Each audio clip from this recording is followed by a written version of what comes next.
Well, let's get straight to it. Let's bring in the 45th President of the United States, Donald Trump. Mr. President, thank you so much for joining Fox and Friends Weekend. Well, thank you. It's an honor. And we have a lot of problems in this country, but it's an honor to be with you. Well, we're grateful to have you, sir. Well, let's start with the headline we've had all morning long. You know, what's happening in Russia, what's happening in Ukraine. The White House right now is saying an attack could happen at any time. On your assessment, where are we and how did we get here? Well, first of all, it's shocking because this should have never happened. It should have never happened. It would not have happened.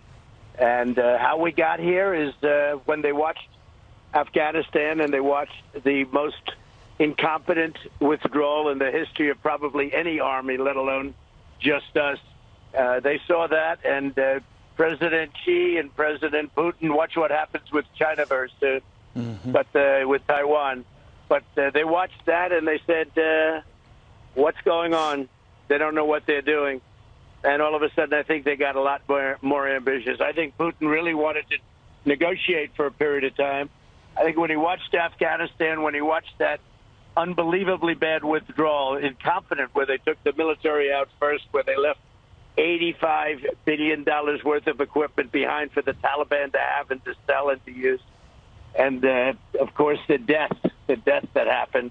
When they watched all of that, I think they got emboldened. President Trump, Joe Biden is scheduled to be on a call today with Vladimir Putin. What do you think he can say? What should he say? If you were in office today, what would you say to Vladimir Putin? Well, I wouldn't be in this position because we're in a very bad position right now. And it would have, as I said, it would never have happened. I know him very well, got along with him very well. I stopped his pipeline. I sanctioned them more than anybody ever sanctioned them. Nobody was ever tougher on Russia, but I got along with Putin very well. We respected each other. I think you have a whole different ballgame right now. This is just an exercise. He's not going to tell him anything, and I don't think Putin's at this point going to be listening. It's going to be very interesting to see what he does in terms of the depth. Will he take a small piece? When Biden originally said he's going in, everybody was like, did he just say that? Nobody could believe it, but he said it. And it was almost like a card. Ukraine went crazy when he saw that, when they heard that, the president. But now the phone call, I think, is perfunctory. I don't think much is going to come out of it. Yes, sir. Republicans have introduced a bill that would block aid to Ukraine until our southern border is secure. The thinking is, why would we be worried about a border in Europe when there is a disaster happening right here at home? Do you think that those two issues should be linked? Well, I certainly understand how people feel. We had the strongest border we've ever had, our southern border. We were 3 weeks away from finishing the wall after going through 2.5 years of lawsuits with the Democrats and winning them all. We were 3 weeks away from, think of it, finishing the wall, which is largely, frankly, finished anyway. It's a tremendous help. We had the best numbers in the history of our country on the southern border. Very little was coming in. Very few people were coming in other than coming in legally. We had the lowest drug numbers, the best drug numbers in the last 32 years, and they were getting much better rapidly.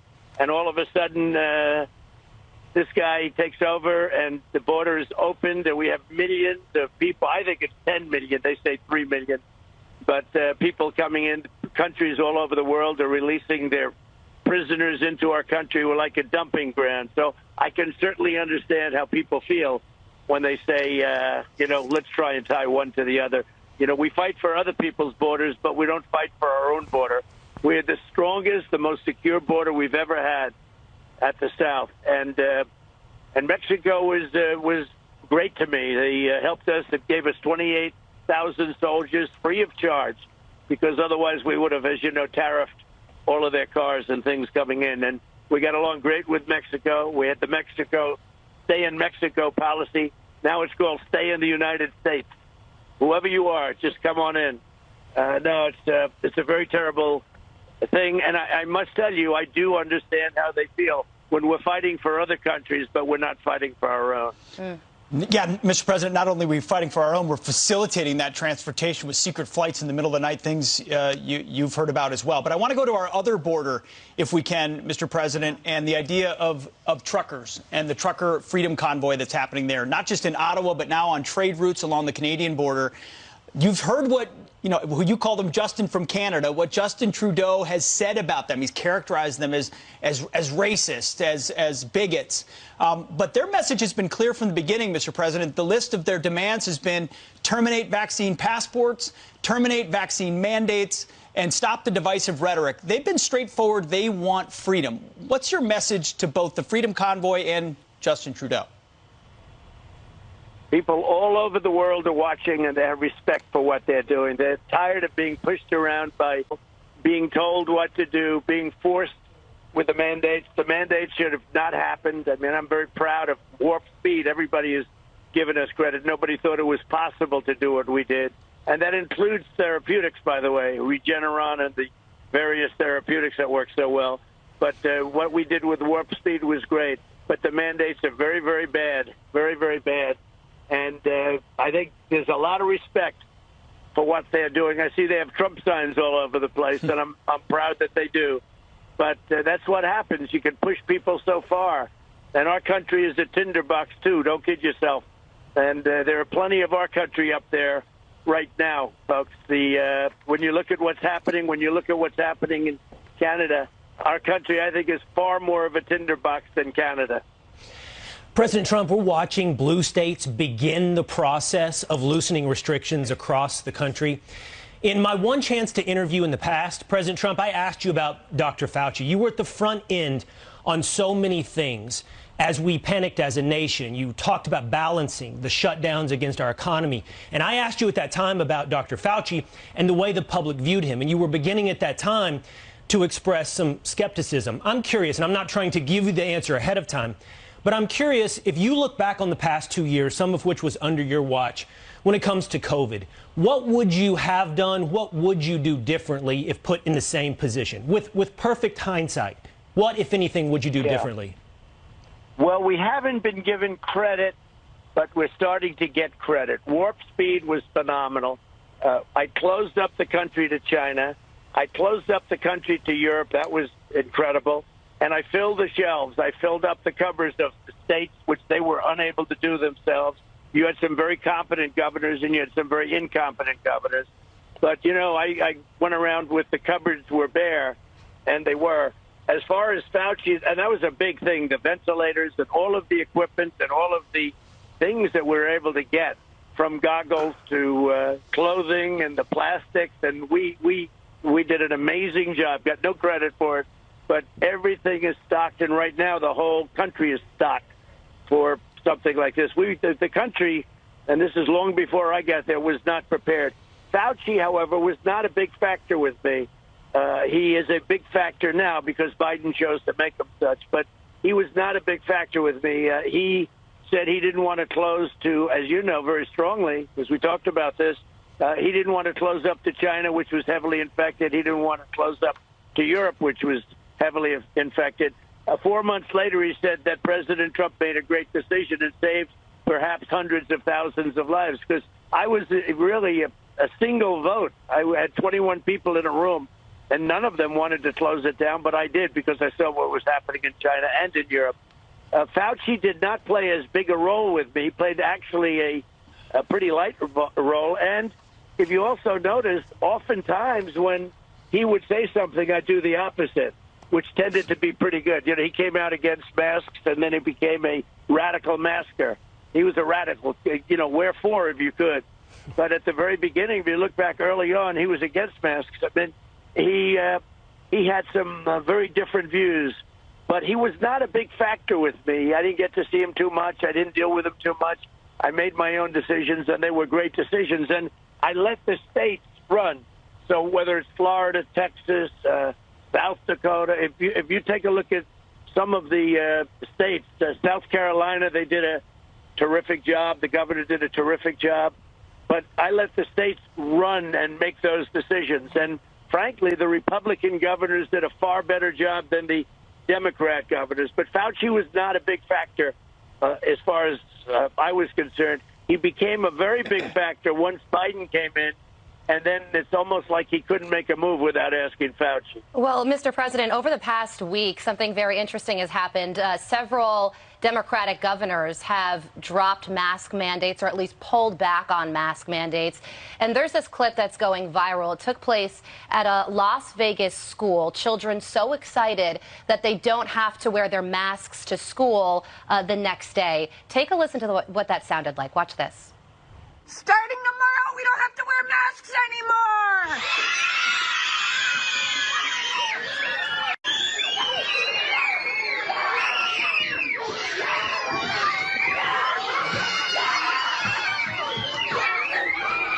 You know, I think that would put a smile on anybody's face, but juxtapose that to what President Biden said about easing mask restrictions. He said it's premature. The CDC also said that now is not the time.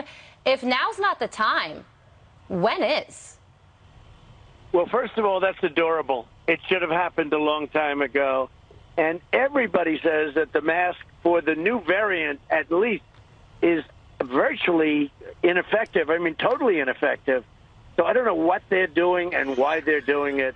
But they've come out and said that the mask has almost no impact, especially on the new variant. And I just don't. It's inconceivable what's going on. But a lot of the states are opening up, and I think politically it would be unacceptable. They're just not going to be able to hang out too much longer. It's ridiculous. But, you know, that clip is so beautiful to watch. But it should have happened a long time ago. Yeah. Mr. President, the place where the virus emanated from, Communist China, is the place now hosting the Olympics. And it is on track, the Olympics happening right now, to be the lowest rated Winter Olympics in American history. Why are people, what is it about these Olympics that are making people turn it off? Well, I think one of the things they turned it off on television is because the place is empty. You know, I would have said that they would have had those stadiums full. But you look at it, it looks like it's just a small event. There's no cheering. There's no anything. And you see these great athletes from all the countries. And our country, they're working so hard, and it's beautiful to watch in that way. But there's no excitement. You have no fans. I mean, they have a serious policy. You look at a stadium that holds 100,000 people, and they'll have, like, nobody there. And so I think that I really do think that hurts it. I know you are also getting at the fact that, you know, all the abuse and all the other problems caused by China, including the China virus, and I understand that also. But it is a much less exciting event to watch on television when you see absolutely nobody in the stadiums, no cheering, and it just doesn't feel like the Olympics.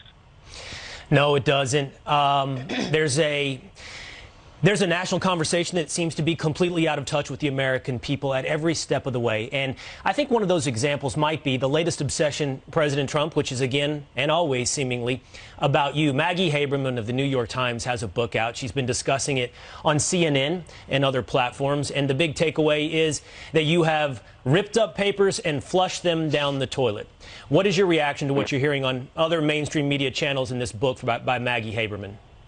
Yeah, it's fake news, and she's a fake writer. She got a Pulitzer Prize for Russia, Russia, Russia, and then they found out it was a hoax. So, and so did others. Frankly, the ones that get Pulitzer Prizes, they happen to work around you and around Pete. And I will tell you, it's a disgrace. But no, it's a totally false story. She made it up.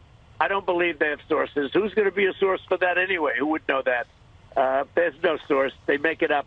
You know, they oftentimes, these fake writers like her, they act like they know me, like she knows me. I haven't spoken to her in a very, very long time. She knows me no better than any other writer. But they write books like they know, and then they make things like that up. And there would be no way of her knowing if it were the facts. There would be no way of her understanding that or knowing it. But it's a totally fake story made up by her. As much of the news is, I'll tell you, this country, we have to get honest reporting. Because if we don't get honest reporting, it's really leading us down a bad path. And it's really leading us down a path of anger. Well, it's true. Their obsession knows no ends, Mr. President. I mean, 90% of CNN's audience has left, and a lot of it has to do with their inability to obsess day by day after tweet, as they did for 4 years, with an agenda to boot. But you just mentioned, we just talked about a book, and part of the reason you're on the program today is to talk about your book. It's called Our Journey Together. It is a coffee table book with pictures from throughout your presidency as well as when you were running. If you would, share with our viewers, you've sold a ton of copies of this book. What is it? Well, we're about 300,000 copies already sold, and we're ordering another 400,000. And interestingly, it's not even believable. The printer is one of the biggest in the country. Said, you know, you can't get paper, you can't get ink, you can't get glue, you can't get leather. He said, we've never had a problem getting paper or any of these things before. And that's the supply chain. But it is getting done. Nevertheless, it's been a tremendous seller, far greater than what we thought, because usually that kind of a book, you know, sells on a limited basis. But we're selling numbers like I guess not too many people have seen before. Really, it's a little bit of a romance. It was done with beautiful pictures of the time spent in the White House. And I think what happened, and the reason it became such a big seller, is that it's pretty simple. They look at what's going on now with inflation and Afghanistan withdrawal, the way it was done. I was the one that got it set to be withdrawn. You know, we would have lost a soldier in 18 months. Think of that. Not one soldier. And then they did that horrible, botched withdrawal the way they did it. And, you know, they see that, and they see all of the things that are happening with Russia and China and North Korea, and one of the most dangerous of all, it looks like Iran is going to be on their way to a nuclear weapon. I had them totally stopped, just like I had the pipeline in Russia stopped. You know, but they see what happened. We had the greatest economy in the history of our country, and then China virus came in, and we rebuilt it again. So I sort of did it twice, but we had the greatest in the history of our country in every metric, employment, just the numbers. Our country was thriving. We were just beating everybody. And, by the way, charging China massive taxes and tariffs, taking in hundreds of billions of dollars. We never took in 10 cents. And they viewed it as a romantic period, I think. And I think that's really why it's doing so well, because there is a lot of romance to the book. It was, despite all of the vicious hoaxes and scams that they pulled and made-up stories like Russia, Russia, Russia. You know, you had the Mueller, you had impeachment hoax number one, romance to the book. It was, despite all of the vicious hoaxes and scams that they pulled and made-up stories like Russia, Russia, Russia. You know, you had the Mueller, you had impeachment hoax number one, impeachment hoax number two. Despite all of that, they view it as a very glamorous time because our country was doing so well, and we were respected. Putin respected us, and President Xi of China respected us. Kim Jong-un respected us. They all did. I tell you, Iran really respected us. They weren't doing a thing, and now they're going to have. Now they don't even talk to the United States. They won't even talk, and they want money. They want billions and billions of dollars just to sit down. And people viewed it as a very beautiful and maybe romantic time in a sense, despite all of the nonsense by the other side and the radical left, I call it, because that's what it is. They're sick.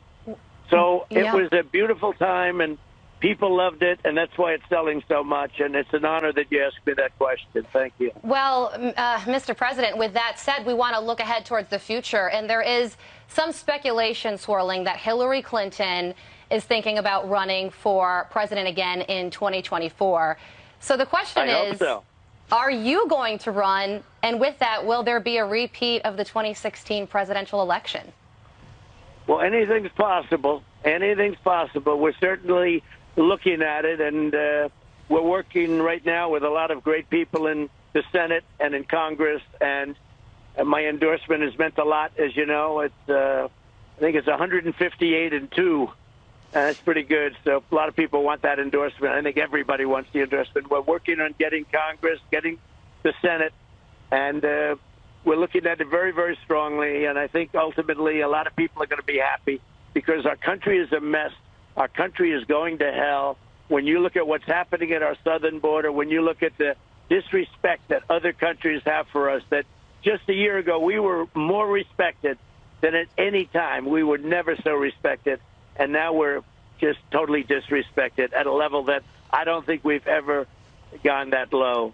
So that's what's happening with the book, and I'll be making a decision and I think a lot of people will be happy. And I certainly hope they choose Hillary because that gives us a very good shot. President Trump.